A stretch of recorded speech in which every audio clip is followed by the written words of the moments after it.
My name is Lisa Menin. I am the board president of the One Lincoln Square Condominium. I am a former Wall Street attorney. I've run my own real estate investment, brokerage, and consulting business for 39 years. And I've been the board president here for 24 years. The One Lincoln Square Condominium is a 143-unit building on the Upper West Side of Manhattan, directly opposite Lincoln Center. We are a complicated building. We have a residential section. We have a commercial section. The commercial section has multiple buildings on the ground floor and an educational section. And because of the two pieces of the condominium, it makes this building particularly tricky and particularly complicated to manage. This is a wonderful building. We have a real sense of family, and we have, without a doubt, the best staff in the city. Many of my staff members have been here longer than I have. They consider this to be their building. You can't pay for that. They have been here to see my unit owners' children grow up. They are here to see elderly parents move in. The sense of family that we have developed here between the staff and the unit owners is unparalleled. It's not just a place to live. It is a place to be a family and be a community. And we have engendered that, and my unit owners love that. And when we have people who stop into this building, be they vendors or contractors or architects or delivery folks, they all comment on the same thing. You have the best staff in the city. It makes your building. I was actually approached about a year and a half after I had moved into the building. A group of unit owners who I think knew about my legal background and my real estate background approached me. They were concerned about the direction of the building. We were still managed by the sponsor. We had a resident manager who was not up to par. We did not have our own independent attorney, our own independent accountant, and we were saddled with construction defects. And they asked me if I would be interested in volunteering as a board member to try to right the ship. Before I became a board member, I had no idea of the complexity of this building. Again, accentuated by the fact that we have the commercial section. The other part that I had no idea about was I did not know how long it took in terms of time to accomplish almost anything. I naively thought that we made a decision to replace the roof, or to bring in a new chiller, or to replace the elevator. I thought we made a decision and it would be implemented within weeks. How naive was I? I did not realize that as a result of it being a condominium, you need to obtain quotes from various vendors, you need to go through the entire bid process, you need to go through the entire legal process, and therefore everything takes months to bring to fruition.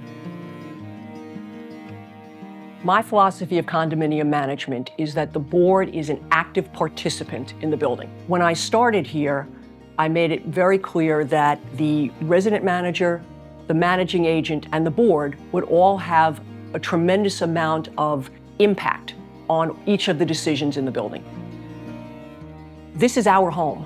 As unit owners, we have a unique perspective on how the building should operate, how the building should run.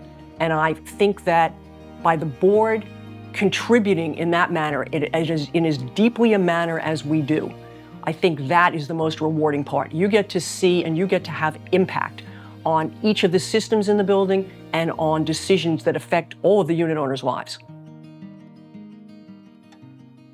As a board member, working with FirstService has made my life much easier.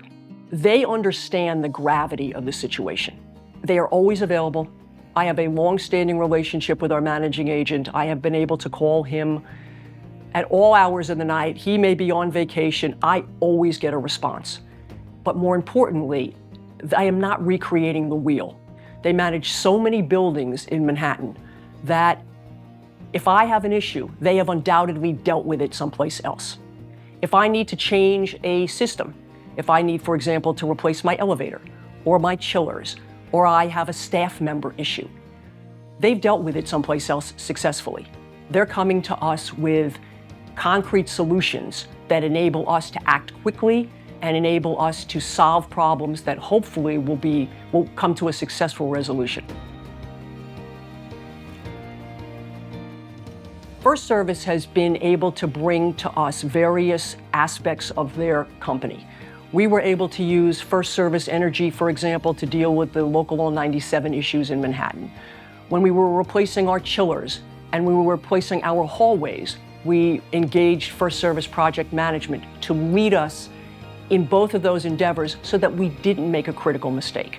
Working with FirstService has made the process of improving the building a bit simpler. It's always crazy, and there's always hurdles to overcome. But because they have done this before, as a board member, I have the sense that this is going to have a successful resolution because I'm not recreating the wheel. I think one of the biggest challenges we had, just like every other building in Manhattan, was dealing with COVID. There was no playbook. The supply chain had dried up. And yet, we as board members were responsible for continuing to ensure that our unit owners were safe, that our staff was safe, and that the building continued to function to the level that it had previously. And that was a major, major undertaking, given that we had unique challenges that had never been dealt with previously. FirstService, through its supply chain and its relationship with vendors, was able to supply us with enough equipment, cleaning equipment, things like rags and Clorox and bleach and all of the things that we were told to use during COVID, but nobody could ever obtain.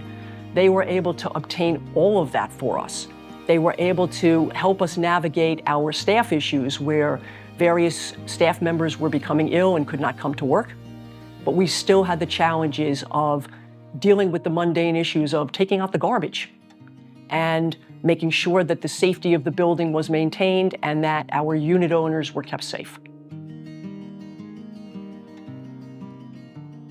Our goals for all of these years that I've been involved in the board have been the same: to run a high-quality building, to maintain the values of the units in the building, to take care of my unit owners, and to make sure that our various systems were up to par.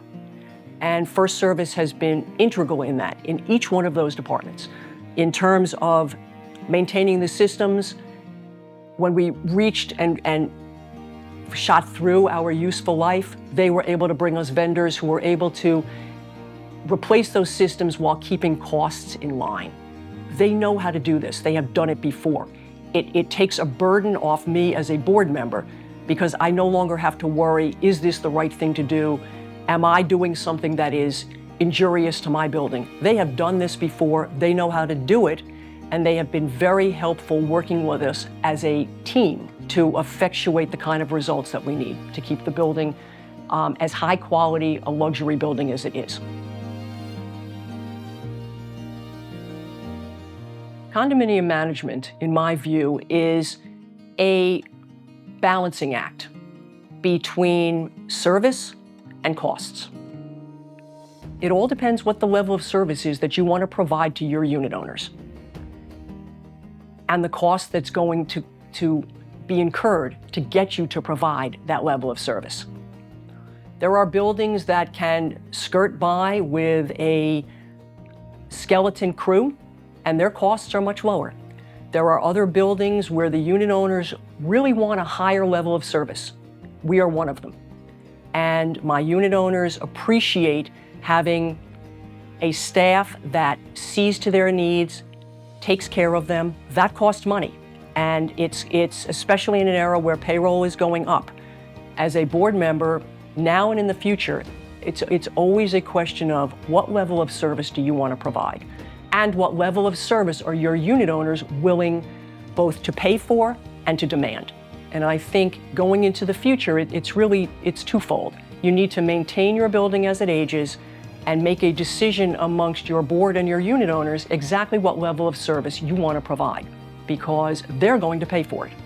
And that's the ultimate bottom line. You can have a staff, and payroll is generally your biggest cost. You can have a staff, you can have a 1-for-2 staff, you can have a 1-for-3 staff. If you can pay for it, you can provide that. More realistically, most buildings can't. And the unit owners and the board have to figure out what level of service they want and what level of service they are willing to pay for.